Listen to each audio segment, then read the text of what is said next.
Shalom, selamat malam kami ucapkan kepada Bapak, Ibu, Saudara-saudari yang kami kasihi di dalam Yesus Kristus Tuhan kita.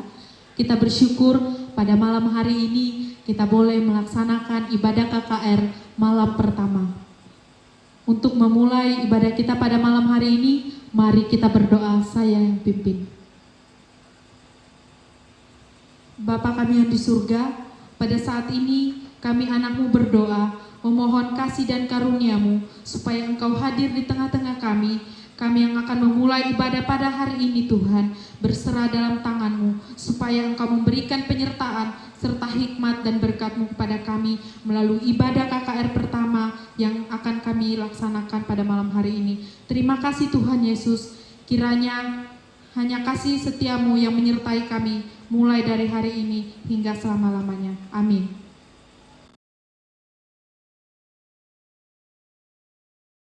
Kita menyanyikan pujian Ku Kan Bangkit.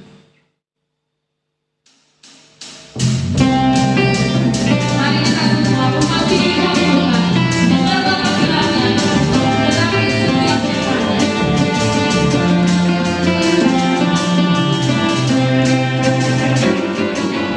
Mari kita berdua, ku memilih Allah, betapa hadiratnya, ku menawi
Kita akan mendengarkan firman Tuhan yang akan dibawakan oleh hamba-Nya.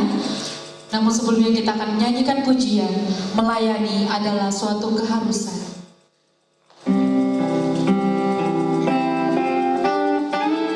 Apa yang dahulu merupakan keuntungan bagi kita, sekarang yang kerugian karena kita telah memilih mengikuti Yesus.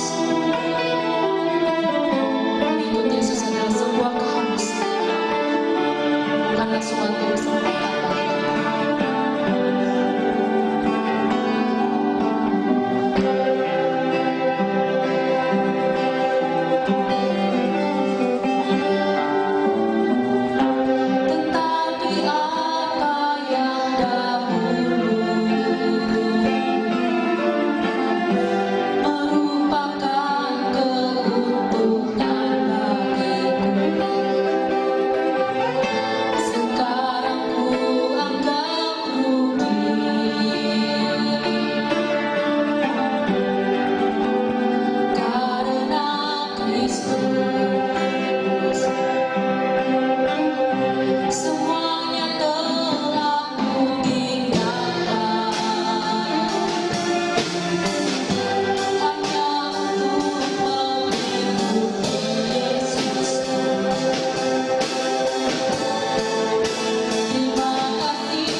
Shalom semuanya yang saya kasihi dalam Tuhan kita Yesus Kristus. Kita patut bersyukur karena kebaikan dan kemurahan-Nya kita boleh berada bersama-sama pada malam hari ini dalam KKR yang pertama. Saya akan pimpin kita dalam doa.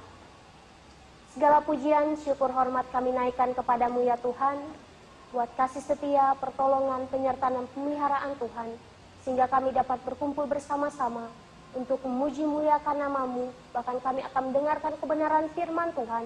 Kiranya setiap kami mempersiapkan hati, pikiran, dan perasaan kami untuk kami terus diperbaharui dalam pengenalan akan Tuhan. Kami serahkan waktu yang akan dipakai ke dalam tangan pengasihan Tuhan. Hanya dalam nama Tuhan Yesus kami berdoa mengucap syukur. Haleluya. Amin. Ya, pada kesempatan malam hari ini saya mengajak kita semua membuka dalam nats, yaitu Injil Matius pasal yang ke-13 ayat yang ke-1 sampai yang ke-23. Saya akan bacakannya untuk kita semua. Pada hari itu keluar Yesus dari rumah itu dan duduk di tepi danau. Maka datanglah orang banyak berbondong-bondong lalu mengurumuni dia, sehingga ia naik ke perahu dan duduk di situ. Sedangkan orang banyak semuanya berdiri di pantai, dan ia mengucapkan banyak hal dalam perumpamaan kepada mereka. Katanya, adalah seorang penabur keluar untuk menabur. Pada waktu ia menabur, sebagian benih itu jatuh di pinggir jalan, lalu burung dan memakannya sampai habis. Sebagian jatuh di tanah yang berbatu-batu, yang tidak banyak tanahnya, lalu benih itu pun segera tumbuh. Karena tanahnya tipis, tetapi sesudah matahari terbit, layulah ia dan menjadi kering, karena tidak berakar. Sebagian lagi jatuh di tengah semak duri, lalu makin besarlah semak itu dan menghimpitnya sampai mati. Dan sebagian jatuh di tanah yang baik, lalu berbuah. Ada yang 100 kali lipat, ada yang 60 kali lipat, ada yang 30 kali lipat. Siapa bertelinga, hendaklah ia mendengar. Maka datanglah murid-muridnya dan bertanya kepadanya, mengapa engkau berkata-kata kepada mereka dalam perumpamaan? Jawab Yesus, kepadamu diberi karunia untuk mengetahui rahasia kerajaan sorga, tetapi kepada mereka tidak. Karena siapa yang mempunyai, kepadanya akan diberi, sehingga ia berkelimpahan. Tetapi siapa yang tidak mempunyai, apapun juga yang ada padanya akan diambil daripadanya. Itulah sebabnya aku berkata-kata dalam perumpamaan kepada mereka. Karena sekalipun mereka melihat, mereka tidak melihat, dan sekalipun mendengar, mereka tidak mendengar, dan tidak mengerti. Maka pada mereka genaplah nubuat Yesaya yang berbunyi, kamu akan mendengar dan mendengar, namun tidak mengerti. Kamu akan melihat dan melihat, namun tidak menganggap. Sebab hati bangsa ini telah menebal, dan telinganya berat mendengar, dan matanya telah melekat tertutup, supaya jangan mereka melihat dengan matanya, dan mendengar dengan telinganya, dan mengerti dengan hatinya. Lalu berbaliklah, sehingga aku menyembuhkan mereka. Tetapi berbahagialah matamu, karena melihat dan telingamu karena mendengar, sebab aku berkata kepadamu, sesungguhnya bahwa nabi dan orang benar ingin melihat apa yang kamu lihat, tetapi tidak melihatnya, dan ia mendengar apa yang kamu dengar, tetapi tidak mendengarnya. Karena itu, dengarlah arti perumpamaan penabur itu. Kepada setiap orang yang mendengar firman tentang kerajaan sorga, tetapi tidak mengertinya, datanglah si jahat dan merampasnya. Yang ditabur dalam hati orang itu, itulah benih yang ditabur di pinggir jalan. Benih yang ditabur di tanah yang berbatu-batu, ialah orang yang mendengar firman, dan segera menerimanya dengan gembira, tetapi ia tidak berakar, dan tahan sebentar saja. Apabila datang penindasan atau penganiayaan karena firman itu, orang itu pun segera murtad, karena ditaburkan di tengah-tengah semak, ialah orang yang mendengar firman itu, lalu kekhawatiran dunia, dan tipu daya kekayaan menghimpit firman itu sehingga tidak berbuah. Yang ditabur di tanah yang baik ialah orang yang mendengar firman dan mengerti, karena itu ia berbuah. Ada yang 100 kali lipat, ada yang 60 kali lipat, ada yang 30 kali lipat. Demikian firman Tuhan yang setelah kita baca secara bersama-sama. Dari pembacaan ini saya mengajak kita merenung dalam sebuah tema, yaitu menyebar Injil di era new normal. Kalau kita sedang menghadapi pandemi COVID-19, dan kalau kita kembali melihat di media massa, tak henti-hentinya memberi informasi ter-up-to-date mengenai pandemi ini. Sebagai manusia tentu terlintas di benak kita ada rasa takut, khawatir tentang pandemi itu dalam kehidupan kita. Sebagai manusia mungkin kita juga merasa bahwa ini situasi yang terberat dalam kehidupan kita, sehingga kita mulai meragukan kuasa Tuhan yang ada dalam kehidupan kita. Kita mulai mencari pengganti Tuhan, kita mulai bekerja lebih keras lagi, sehingga kita mengusahakan kemampuan kita dan mengabaikan kekuatan yang Tuhan berikan.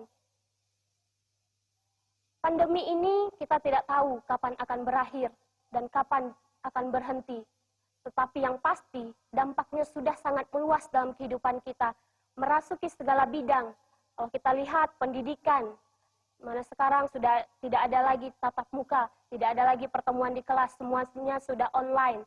Kalau kita melihat bidang ekonomi, semuanya sudah sangat merosot di pasar, dan banyak hal yang menjadi kehidupan kita menjadi tidak terarah, karena kehidupan kita mulai tergeser dari rencana-rencana yang sudah kita rancang sedemikian rupa. Lalu di bidang yang lainnya, bagaimana kehidupan kita sebagai anak-anak Tuhan juga mulai memikirkan bagaimana caranya kita mengabarkan Injil, bagaimana caranya kita memberitakan kasih Allah dalam pandemi ini. Ini menjadi satu hal yang sangat menarik dalam kehidupan kita, bagaimana kehidupan sosial kita. Kita sudah tidak lagi bisa berkumpul, kita sudah tidak bisa lagi berjabat tangan dan lain sebagainya.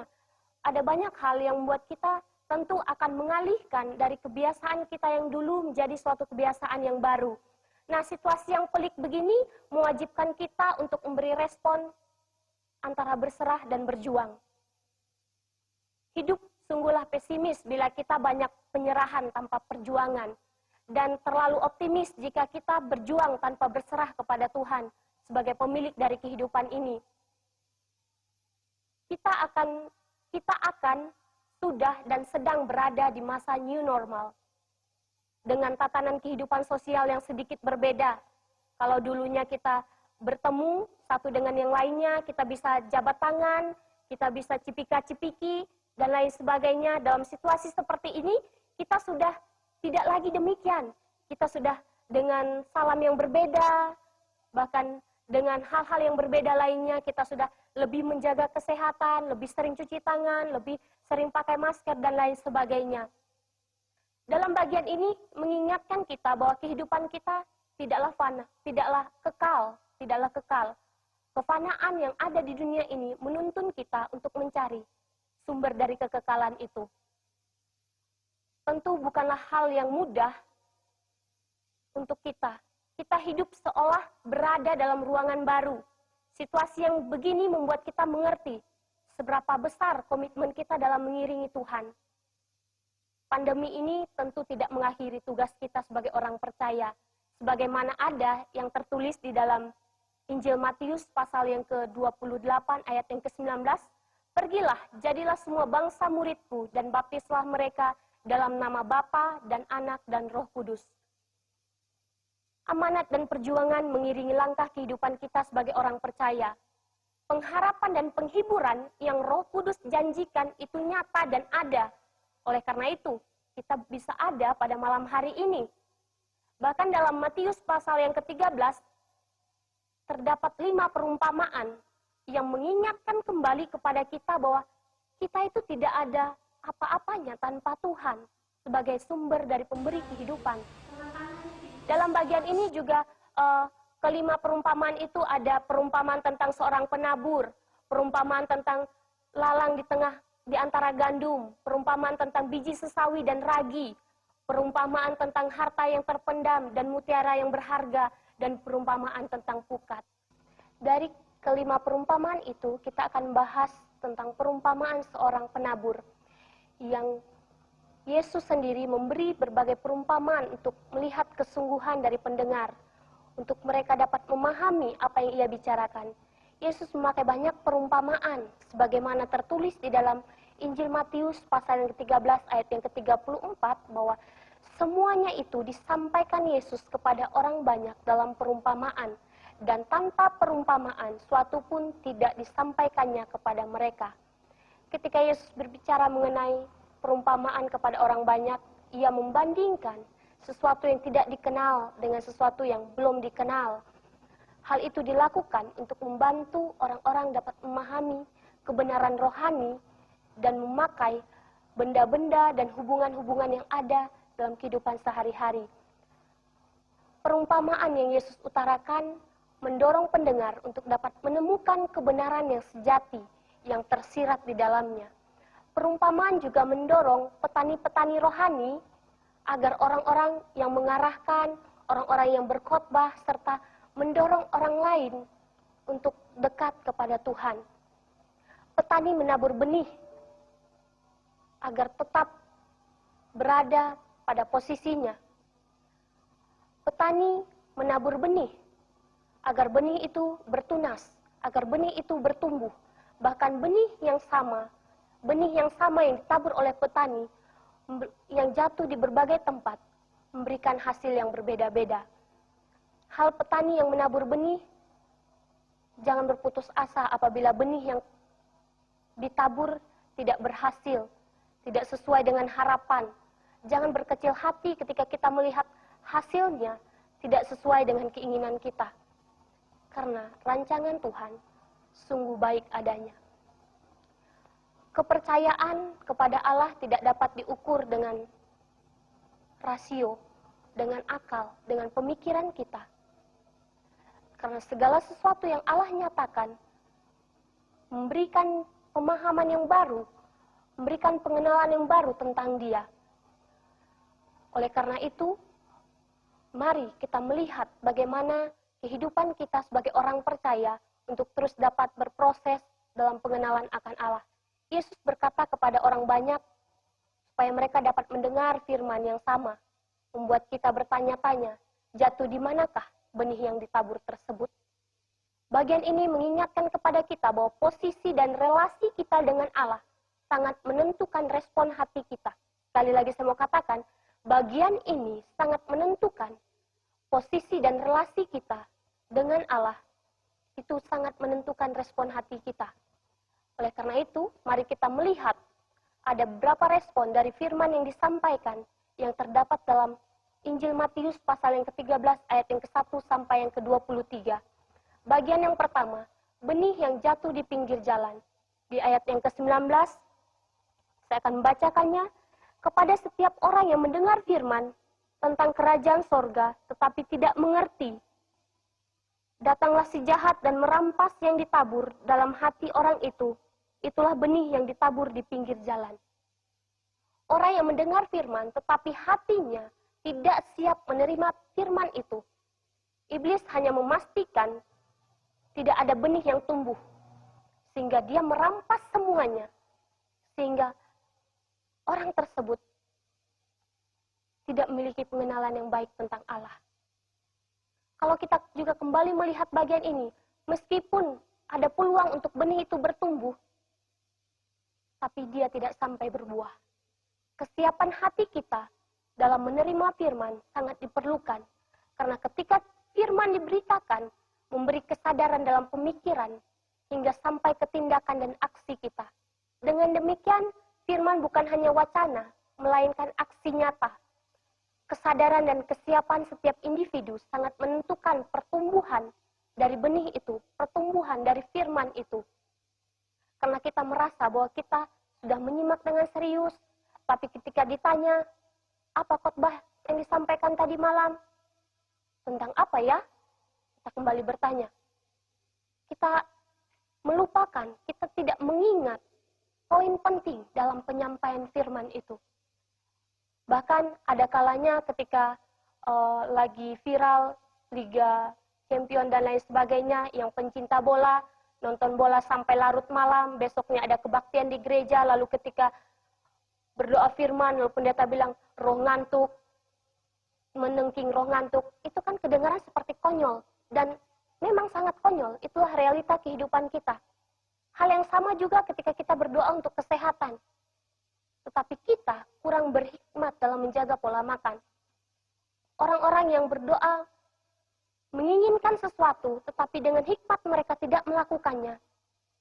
Itu menjadi bagian dan menjadi pertanyaan besar bagi setiap kita.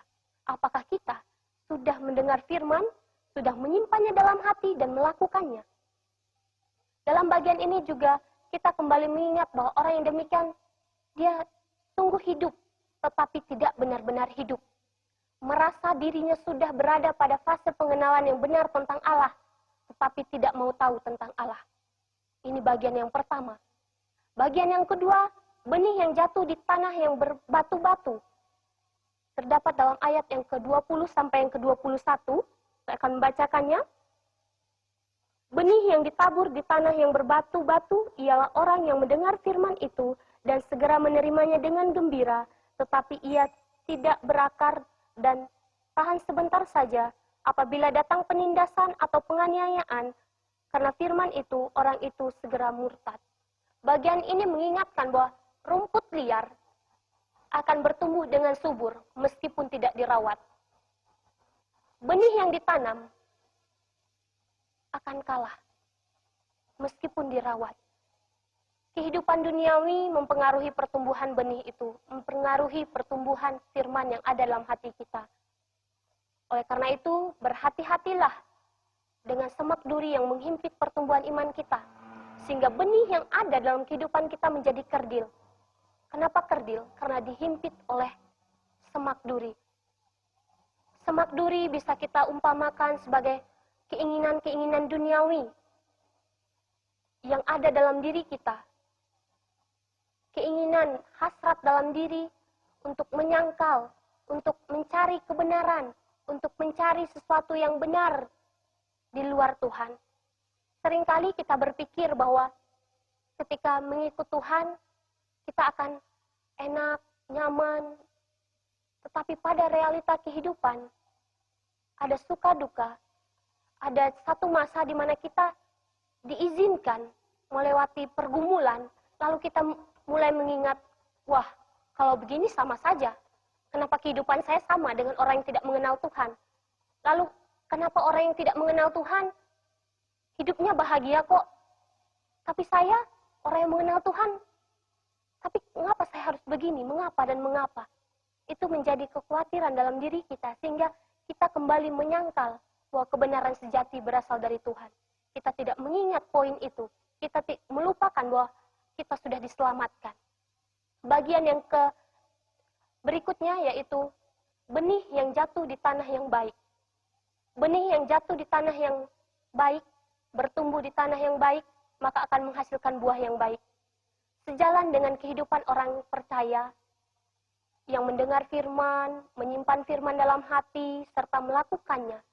Seumpama benih yang bertumbuh di tanah yang baik, ia akan bertumbuh dengan subur, akarnya akan menerobos tanah dan mencari sumber air.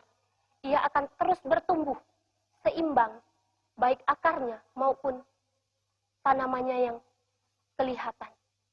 Bagian ini mengingatkan kepada kita bahwa segala hal yang Tuhan rancangkan dalam kehidupan kita membuat kita kembali mengingat bahwa keselamatan kita, segala hal yang kita terima saat ini itu adalah sebuah anugerah yang Tuhan sudah berikan dalam kehidupan kita.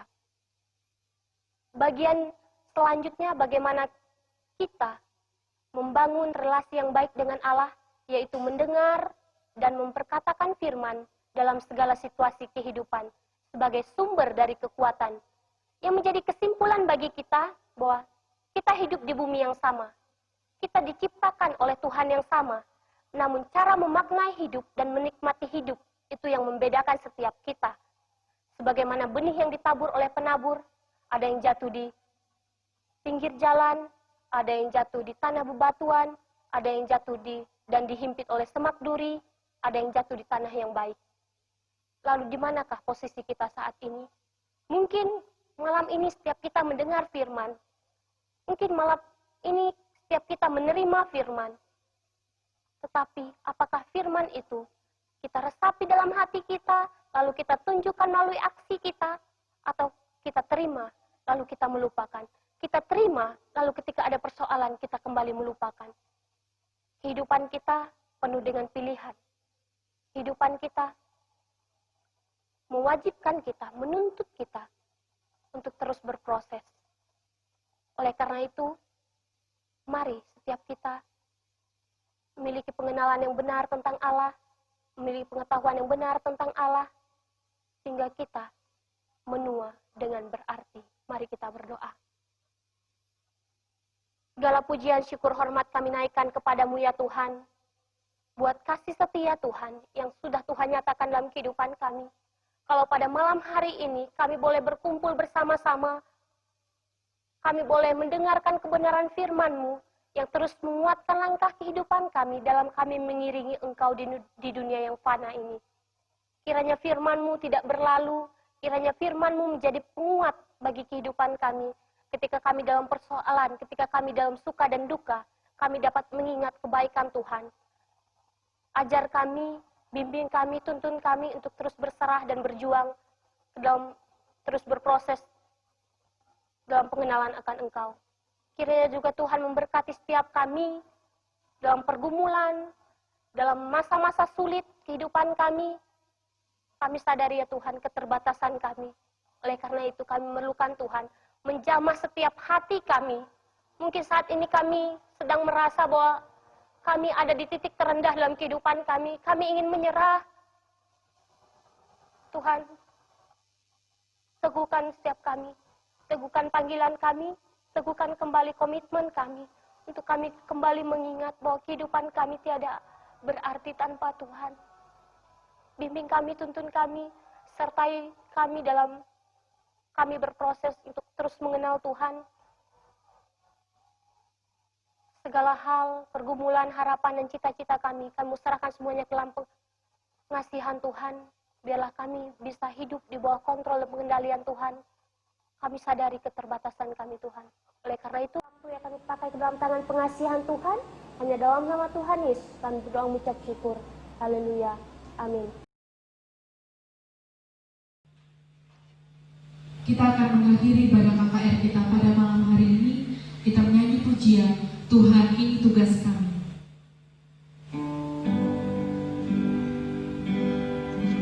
Ketika kita memilih mengikut Tuhan, kita tahu kita punya tugas untuk memberitakan Injil kepada orang-orang yang belum mengenal Yesus.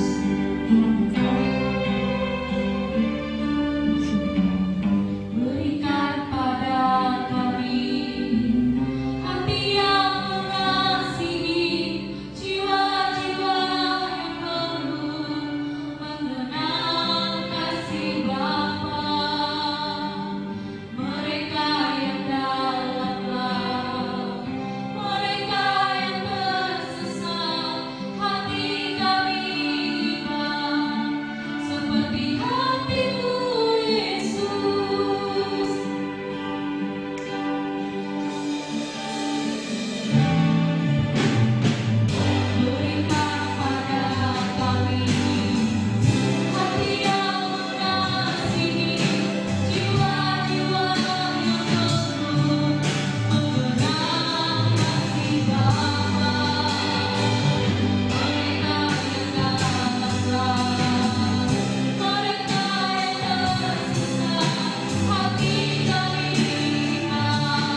Doa penutup akan dibawakan oleh Pendeta Ibu Tu Ayu Darmawan.